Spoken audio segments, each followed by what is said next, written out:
আজকে সাহস দেখায় কি ভাস্কর্য বলে ভেঙে ছিঁড়ে ছুঁড়ে ফেলে দিবে। আমার কাছে লজ্জা লাগে, নিজের কাছে নিজের ঘৃণা লাগে। আওয়ামী লীগ করি, সরকারি দল করি, দেখলাম কথা কেউ বলা শুরু করে নাই। টেলিভিশনে দেখলাম আমার সাংবাদিকরা বললো, ভাই কেউ তো বলতেছে না, কিছু বলবেন? আমিই কই। তো বললাম এমপি শিপটা ছেড়ে দিই, আমরা সংসদ সদস্য পদটা ছেড়ে দিই, তাহলে তার দলের কিছু তো হইলাম না, এমপিও থাকবো না, আওয়ামী লীগের সদস্য থাকবো না। আর বঙ্গবন্ধুর ভাস্কর্যে হাত দে, সাধারণ মানুষ হিসাবে একটু লড়াই করি, দেখি কতটুকু মায়ের বুকের গরু খাইছো তোমরা। আর বঙ্গবন্ধুর ভাস্কর্যে হাত দে, সাধারণ মানুষ হিসাবে একটু লড়াই করি, দেখি কতটুকু মায়ের বুকের গরু খাইছো তোমরা। বলে রাখতে চাই, আমি আগেও বলেছি, রাষ্ট্র মহাপরাক্রমশালী। রাষ্ট্রের বিরুদ্ধাচরণ করার দুঃসাহস দেখাবেন না। কিন্তু অনেকে দেখি রাজনৈতিক স্পেসে জায়গা নিতে চান, দেশটাকে উদ্দেশ্য প্রণোদিতভাবে মৌলবাদী চরিত্র দিতে চান। কেন? আপনারা এই যে এক শ্রেণীর যারা এই কাজটি করছেন, কোন উদ্দেশ্যে করছেন? আমার দেশ তো মৌলবাদী দেশ না। তোরা দিনের আলোতে আয়, তোদের মোকাবেলা করার জন্য ছাত্রলীগই যথেষ্ট। তোদেরকে প্রশাসনের কোনো লোক কিছু বলবে না, আমরা মাঠে নামবো। এই হিসাব দল, হিসাব বাচ্চারা, হিসাব তোরা সামনে এসে কথা বল। কাপুরের সব দল, কুলাঙ্গারের দল, তোরা জাতির পিতার ভাস্কর্য ভাঙস রাতের 2টা বাজে। দিনের বেলায় দেখি তোদের কতই শক্তি। দিনের বেলায় বাংলাদেশ ছাত্রলীগ কিন্তু তোদেরকে এবার দেখিস, তোদের আর এক চুলো ছাড় দেওয়া হবে না। তোদের যেখানেই পাওয়া যাবে সেখানেই তোদের লাঠির গোটা গণধোলাই দেওয়া হবে। যারা এই মোল্লারা, যারা ধর্মের দোহাই যে কথা বলছেন, এখন সমস্ত স্বাধীনতা বিরোধীগুলো একটা ছাতার নিচে গেছে। এখন সেই ছাতাটা হচ্ছে হেফাজত ইসলাম। তার নিচে সব চলে গেছে উগ্র মৌলবাদী ছোট ছোট দল। স্বাধীনতা বিরোধীগুলো সব এক হয়ে ছাতার নিচে গিয়ে এখন হেফাজত ইসলাম নাম দিয়েছে। আপনার ধর্মের দোহাই যদি এই ভাস্কর্য ভাঙা বা যদি সংবিধানের উপর আঘাত আনা যদি কোনো কাজ করতে চান, বাংলার জনগণ এটা বরদাস্ত করবে না। আমরা যারা মুক্তিযুদ্ধ করে এই স্বাধীন দেশ করেছি, আমরা আমাদের স্বাধীনতার চেতনা যা ধারণ করে, তারা এটাকে মেনে নেবে না।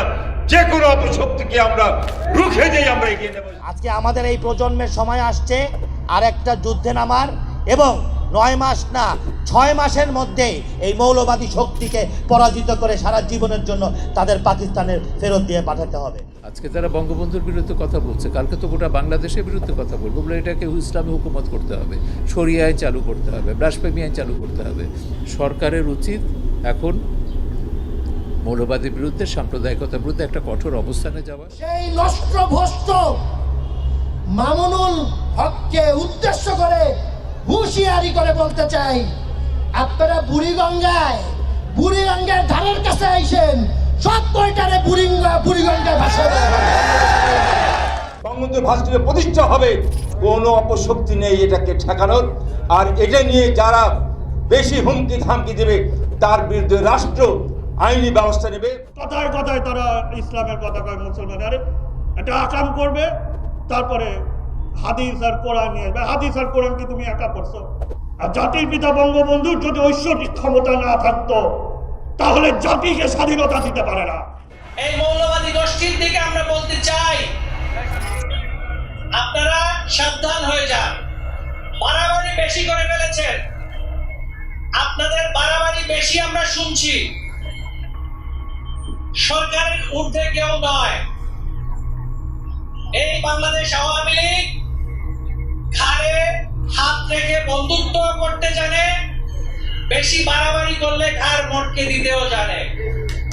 সুতরাং ঘাড়ে হাত দিয়ে বন্ধুত্ব করেছে বলে, সহনশীল আচরণ দেখিয়েছে বলে মনে করবেন না সেটা দুর্বলতা। দেশে হানাহানি করবেন, আইন শৃঙ্খলা রক্ষা, আইন শৃঙ্খলা পরিবেশ বিনষ্ট করবেন, সাম্প্রদায়িক সম্প্রীতি নষ্ট করবেন, ঘাড় আমরা মটকে দিব। সুতরাং সাবধান হয়ে যান, সময় থাকতেই সাবধান হয়ে যান। মৌলবাদের জায়গায় বাংলাদেশ নয়। তাদেরকে যেখানে পাবো সেখানে আমরা প্রতিরোধ করব। তাদের বিরুদ্ধে প্রতিরোধ করে তুলে এই ভাস্কর্য নির্মাণ করেই আমরা ছাড়বো। এমন কোন শক্তি বাংলার মাটিতে জন্মগ্রহণ করে নাই। আমাদের রক্ত থাকতে বঙ্গবন্ধুর ভাস্কর্য এখানে হবে হবে হবে। তোমরা বলেছো ভাস্কর্য বুড়িগঙ্গা নদীতে ফেলবে, আর তোমাদের দেশের মানুষ, মুক্তিকামী মানুষ তোমাদের বঙ্গোপসাগরে ফেলে দেবে। এই তালেবানি মোল্লাতন্ত্রের হাতে আমাদের দেশ আমরা ছাড়তে পারি না। আজকে আমরা যদি জাতিগতভাবে এইদেরকে আমরা যদি প্রশ্রয় দেই এবং আশ্রয় দেই, আগামীকাল তারা বলবে যে সামনে যে 21শে ফেব্রুয়ারি আসছে সেখানে শহীদ মিনারে বেদিতে ফুল দেওয়া যাবে না। তারপরে বলা হবে যে 30 লক্ষ শহীদের রক্তে রঞ্জিত বাংলাদেশ যে বিজয় স্তম্ভ, 16ই ডিসেম্বর সেখানে ফুল দেওয়া যাবে না, 26শে মার্চ দেওয়া যাবে না। আমাদের হৃদয়ে কিন্তু রক্তক্ষরণ শুরু হয়ে গেছে। যে কোনো সময় বলে ফেলতে পারি যে আমরা কিন্তু মাননীয় প্রধানমন্ত্রীর কথা শুনবো না। আর যদি বলে ফেলি এই কথা, দেশের জনগণ কিন্তু ঘরে ঘরে আপনাদেরকে খোঁজা শুরু করবে। আমাদের সামাজিক কাজে, রাষ্ট্রীয় কাজে, অর্থনৈতিক কাজে ধর্মকে প্রতিপক্ষ হিসেবে দাঁড় করায় সেই অপশক্তিকে আমরা রুখে দাঁড়াই। ওদের বীজ দাঁত উপড়ে ফেলতে হবে। আজকে সারা বাংলাদেশে যুবলীগের সাথে লইরা দেখেন, আসেন দেখেন খেলা হবে, আসেন। এই বঙ্গবন্ধুর এই যুবকরা, যুবলীগ, শেখ ফজলে শাহ পরশের যুবলীগের সাথে মোকাবেলা করার 1 মিনিট ক্ষমতা আপনার নাই। অসাম্প্রদায়িক চেতনার ভিত্তিতে বাংলাদেশ রচিত হয়েছে এবং এই চেতনাকে আমরা ভুলুণ্ঠিত হতে দিতে পারি না। সময়ে সময়ে গুজব রটিয়ে সাম্প্রদায়িক হানাহানি সৃষ্টি করার অপচেষ্টা চালানো হয়।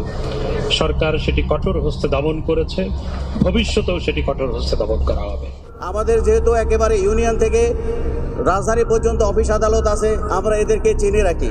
বাংলাদেশ রাষ্ট্রের সরকারের কোনো সেবা পাওয়ার তাদের কোনো অধিকার নাই। যদি এই ধরনের কেউকে আমি আইডেন্টিফাই করতে পারি, তাহলে তাকে আমি কোনো সেবা দিব না।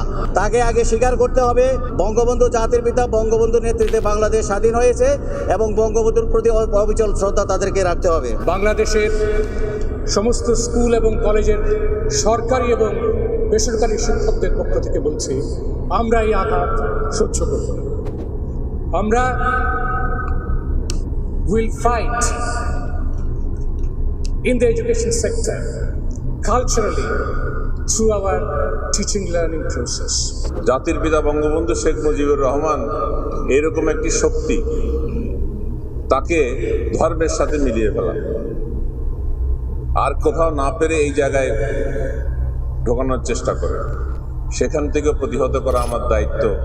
জাতির পিতার সম্মানের ন্যূনতম যিনি ক্ষুণ্ণ করবেন, তিনি ব্যক্তি হতে পারেন, তিনি কোনো গোষ্ঠী হতে পারেন, যে কোনো মিশ্রণ তাকে ছাড় দেয়া।